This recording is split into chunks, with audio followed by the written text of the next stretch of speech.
Hey there, my name is Cole Adams, and you are watching the best college basketball podcast out there that covers the entire sport of college basketball, brackets, bubbles, and bid stealers.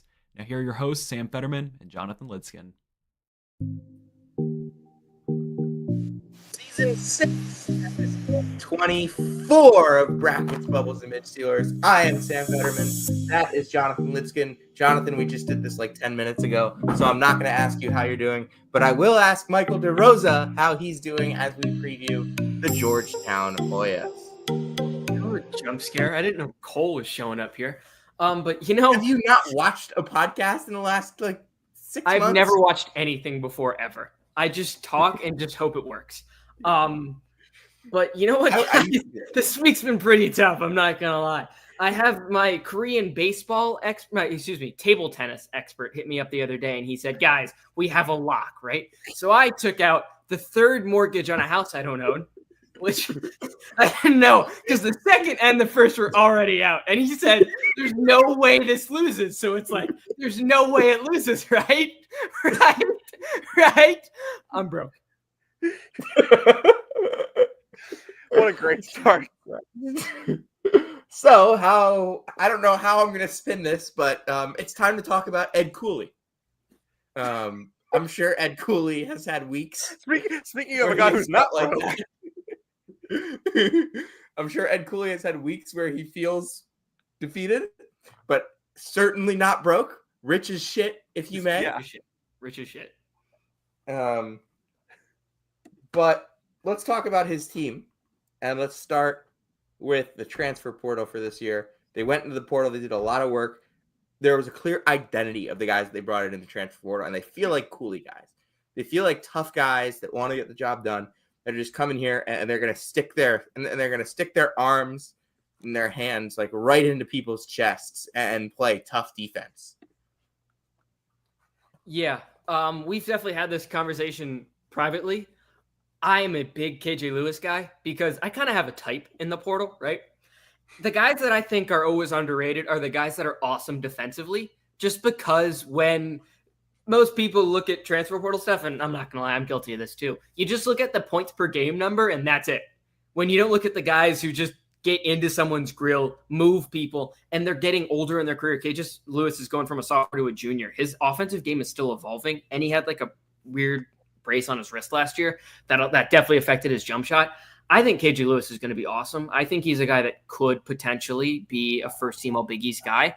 I don't know if I'd predict that like straight up per se, but like I think it's within the range of outcomes. I think he is awesome. So I'm very, very high on Lewis, and I think he's going to be a problem and a half.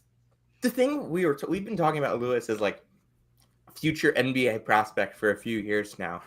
Kind of the first guy that aside from Sorber, and I'm not sure we were even talking about this with Sorber last year, first guy that Cooley's brought into Georgetown that we're looking at and saying, all right, this guy has been an NBA prospect. This guy's on radars. Can he take that leap and get there? Now, I don't think that's the thing here. I don't know if he's going to score 14 points a game and be that type of guy. But I think that when you bring in him, when you bring in Jeremiah Williams, Deshaun Harris-Smith, and Isaiah Abraham in the transfer portal, you're making it very clear that you are not to be messed with physically. You, like, as DeRosa said, you're going to move people. Like, people are like, there's no more soft shit at Georgetown. I think last year's Georgetown team wasn't necessarily soft, but Thomas Sorber covered up a lot, and you could see when he wasn't there, just like the team had an element of toughness that was gone. When I watched them at Seton Hall, they were the tougher team in a game against Seton Hall, who, if they were one thing last year, they were tough. That's the only thing that they knew how to do. They could not play basketball. They were just a group of people that were tough. But Georgetown out-toughed them. And I think Georgetown's going to win a lot of games by being the tougher team this year. This is an old-school Big East roster. Don't know if the 5 spot is an old-school Big East 5, but I think 1 through 4, for the most part, they are tough. Jonathan.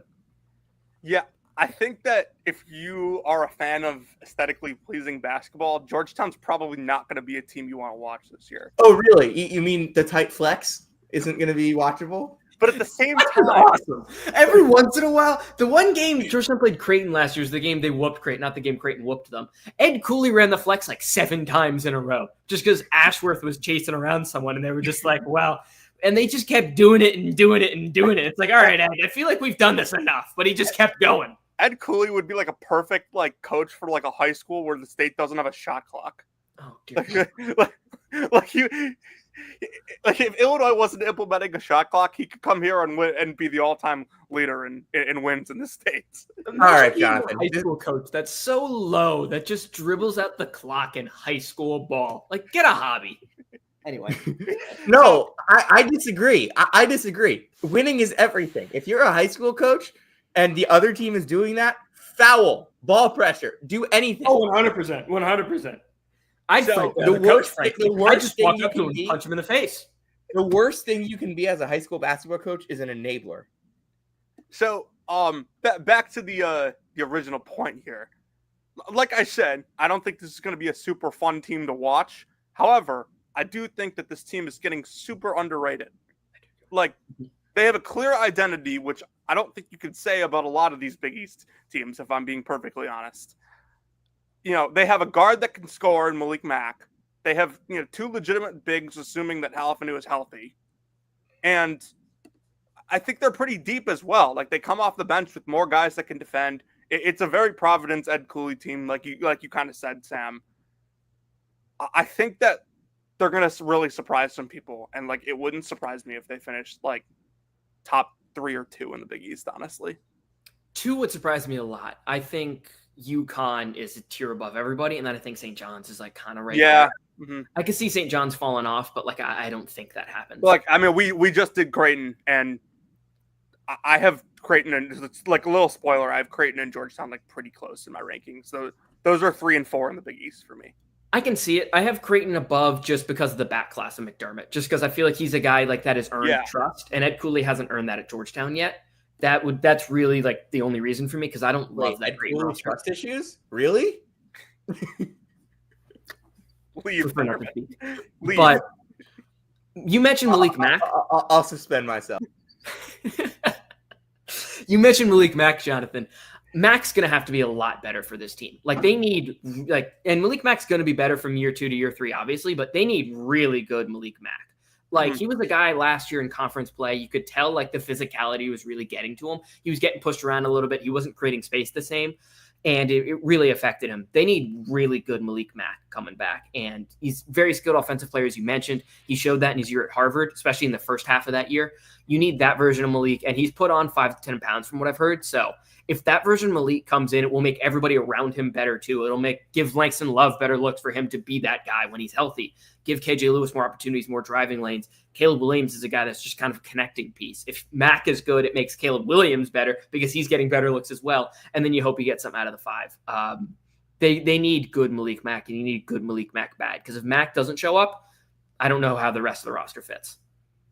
Yeah, I think that one of the most important things for this offense, which is obviously not going to be their strength, but if they don't want to be like a bad offense, one of these wings needs to figure out how to shoot the ball. Yep. And that could be Langston Love, who hit some threes for Baylor last year. That could be Caleb Williams, who hit a couple threes last year. I think he was like 32% on the season. It's got to be Love. Love was a 48% three-point shooter 2 years ago. You know, it's got to be KJ Lewis is a guy that I think is going to play a huge impact role for this team, but he's not a shooter.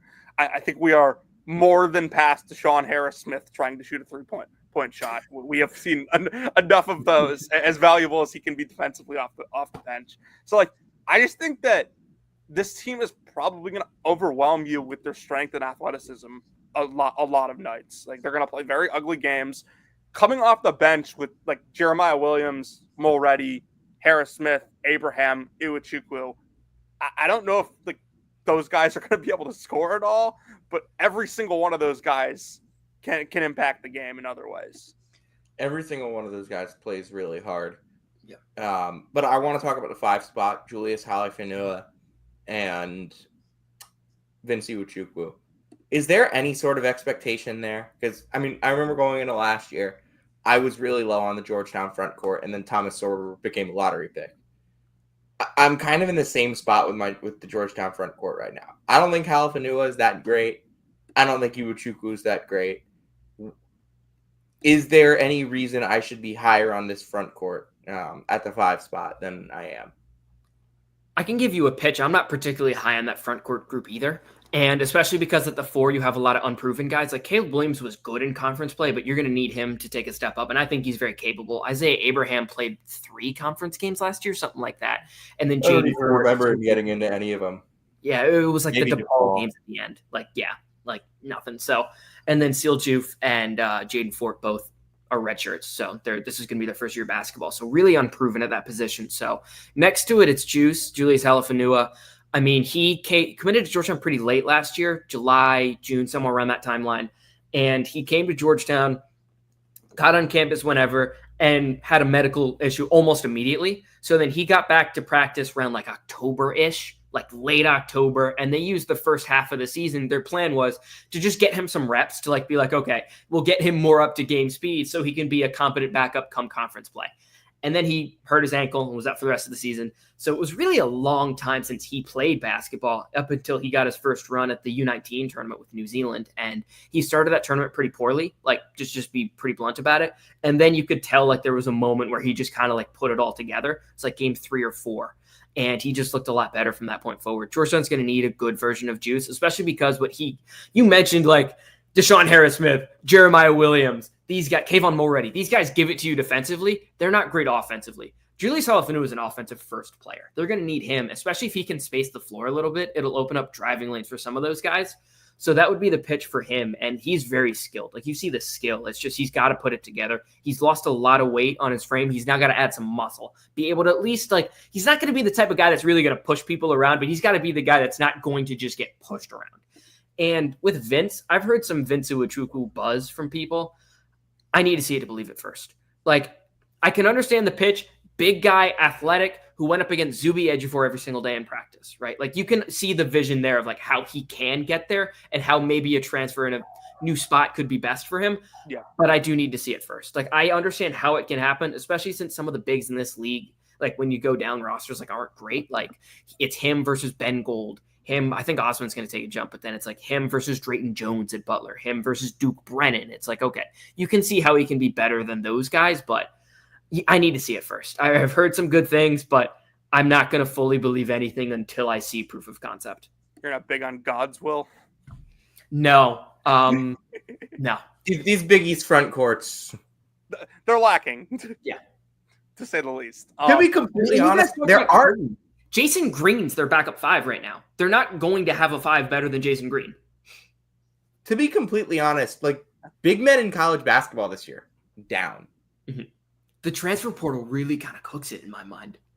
I think that's been like the last. Well, the problem with big men is there aren't many of them that leave, and the ones that do get way overpaid. Mm-hmm. And then that's how you end up with Duke Brennan getting however much he's getting from Villanova, which is probably I don't even know the amount, but I can tell you it's double what he's worth. Yeah. The interesting thing for me going forward that I'm going to be looking at for like a lot of programs is how you like recruit big men, especially like if you're at like Georgetown's not a particularly like Georgetown has money, but like if you're at a Power 5 school that doesn't have a ton of money, the big man position and how you use that I think is the most interesting and will determine a lot of how successful you are, especially for some of these newer coaches. Yeah. Like we got to a point in the transfer portal where I felt like everyone needed a point guard, but like most teams have a point guard. Most teams like don't have a good big. And you can hear stories of like JUCO guys that step up a level or two and they like play, right? You can see that. For bigs, that happens so rarely. Like Lendeborg is one. Like that. Yeah. That's all I can think of. That's it. Exactly. Former Mike Anderson St. John's commit, by the way.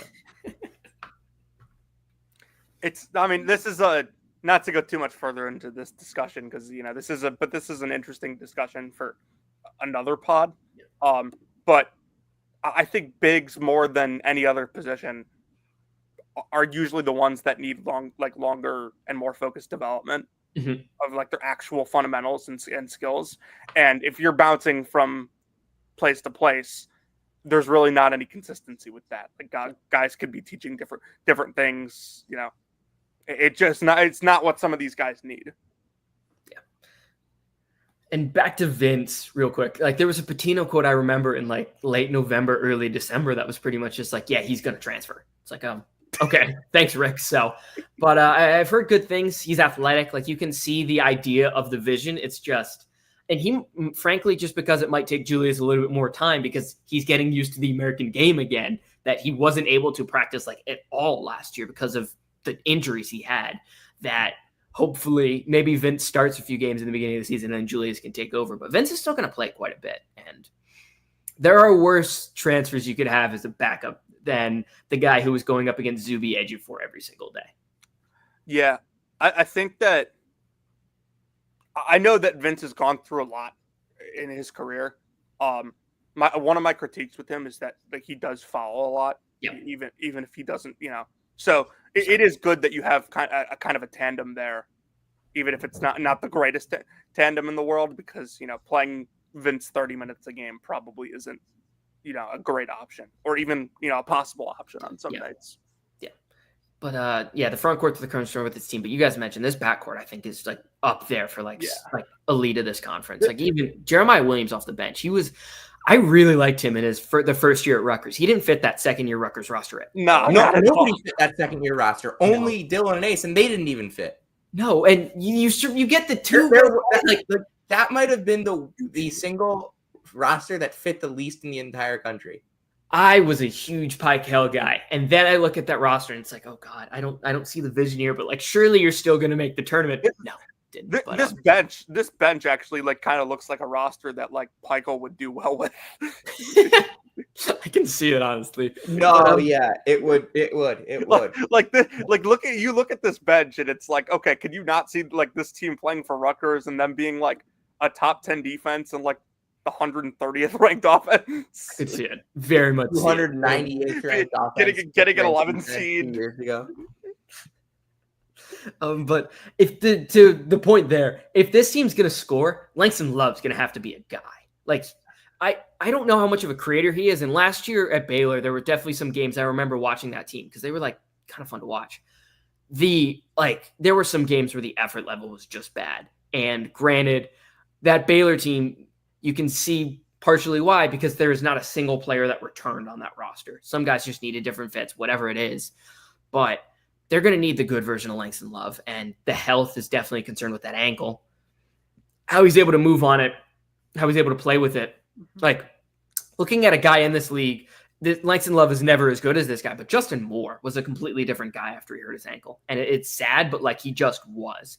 You got to hope that isn't the case with Langston Love, that he's able to come off some screens, hit some shots, and actually space the floor for this team, because there are not a ton of shooters there. He needs to be a guy. His shooting really needs to be there. And I think he's a better, sorry to cut you off, but I think he's a better fit next to Mac than Jaden Epps was, just because Love's bigger, better shooter. That maybe he's not the same player, but I think he's a much better fit. Yeah, I think one of the reasons I'm excited to see Langston Love here is because like he's one of the rare guards, I should say, that I think is probably a better fit like playing for this team offensively than he was for Scott Drew, which is like crazy to say. But like Langston Love is like a bulky, really strong guard, and like Scott Drew's not just gonna let you like put your head down and go to the rim like Ed Cooley's probably gonna let him do. Like he'll be able to operate more in the mid range too. Like that VJ Edgecombe quote came out the other day about how like Scott Drew doesn't let his guys take mid range shots. It's like, okay, they've been a top 20 offense 7 years in a row. Like he's obviously doing something right, guys. But yeah, no, I think Langston is probably, if he's healthy, due for a really big year with this group. And, I think Cooley will get him to buy in defensively too. Yeah, I think so too. I think if there's anything if there's any problem you have with Ed Cooley, it's definitely not getting guys to buy in. He can get like just about anybody to buy in. Yeah. Sam? Yeah, I think Georgetown's pretty good. Thanks. Sam, tournament, yes or no? Give me a prediction. Ooh. I'm going to lean no. I see it, yeah. There's no risk for me saying this, so I'm going to say yes. Like, if you made me bet money, I think like the smart move would be probably saying no. But Well, depends on what the line Yeah. is right now. No, that is Because true. like I also, it's probably like plus 500-600 or something. Like my ranking projects a tournament team. if it's like +4, +5, +600, that I would take that. If I can find a 4-1 on Georgetown to make the NCAA tournament, I will bet that right away. Yeah, I would bet anything over 3.5 to 1. Yeah, I think this team has a very legitimate shot to make the tournament. I think they're a fringe bubble team, so yeah, I would say especially yes. because they're gonna be able to rack up wins in conference. Yeah, but I think they're also the type of team that's going to pick up some weird losses in conference. Oh, they're going to play up and down to their competition for sure. These like defensive tough teams, that's just kind of like the nature of them. Opening night, they're playing some like crap CAA team from the like in DC, and you know it's 28-24 Georgetown at the half. It's like, oh, no, not again. We need to do that thing again on the night before opening night where we talk about like who we're gonna be concerned about at halftime. Kansas State's losing their first game. Who are they playing? I have no idea. No schedule, like there's not like a concise like schedule laid out yet for like because like teams are still finishing schedules. Yeah. But like I forgot that we did that last year, and that's definitely a good activity. It's like, oh, which high major are we going to like freak out about? Yeah, but the whole point of that is so we can not freak out when it's a 4-point game at halftime. And then like, you know, and then you have Lamont Paris, who just loses to the greatest ASUN team to ever live, top 25 North Florida. Yeah, who ended up finishing 9th in the league. But they have they got two transfers at Indiana now, right? Yes. Yeah. Yeah. All right, Jonathan, you want to take us home? The personnel was good. Jonathan, you want to take us home? Yeah. If you came to hear about Tyler Self and where he's working, you came to the right place. If you came to hear about Michael DeRosa taking out mortgages to bet on table tennis, you came to the right place. And if you came to hear about the latest happenings with Caleb Grill, you came to the right place. This has been Season 6, Episode 24 of Brackets, Bubbles, and Bid Stealers, our tip-off talk Georgetown edition. And we'll see you next time.